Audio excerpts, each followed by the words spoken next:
Hello, কেমন আছো সবাই? তো সকালে উঠে স্নান করে প্রথমে পুজো করে এখন রেডি হয়ে গেছি। ট্রেনের টাইম অলরেডি হয়ে গেছে, তো এখন যাচ্ছি তাড়াতাড়ি করে স্টেশনের দিকে, গিয়ে টিকিটটা কাটবো। দেন টিকিটটা কাটা হয়ে গেছে। এখন আমার স্টেশনে উঠে এখন একটু দাঁড়িয়ে রয়েছে, ভীষণ রোদ গরম। তো দেখতে দেখতে ট্রেনও চলে এসেছে, তো ট্রেনে উঠে রওনা এখন শুরু হলো। তো নতুনই শুরু করেছে একটা স্মল বিজনেস হ্যান্ডমেড জিনিসের, তো সেই জন্যই কিছু কেনাকাটা ছিল, তাই এখন হাওড়া স্টেশন পৌঁছে গেছি আর সেই উদ্দেশ্যেই কলকাতা আসা। তো হাওড়া ব্রিজ পেরিয়ে চলে গেছিলাম নিচের দিকে, মার্কেটের দিকে।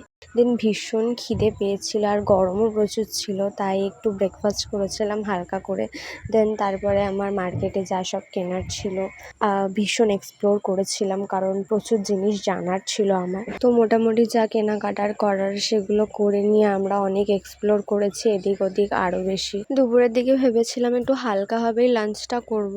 তো সামনেই এলো ধোসার একটা দোকান, তো সেখান থেকেই ধোসা খেয়েছিলাম। মিনিমাম ছিল মোটামুটি একটা খেতে ছিল, খুব একটা ভালো আমি বলবো না। তো তারপরে এখন বেলা অনেকটাই গড়িয়েছে, তো ফাইনালি বাড়ি যাওয়ার পালা, কারণ গরমে আর শরীর দিচ্ছিল না। বাট এই হাওড়া ব্রিজটাতে ভীষণ সুন্দর হাওয়া দিচ্ছিল।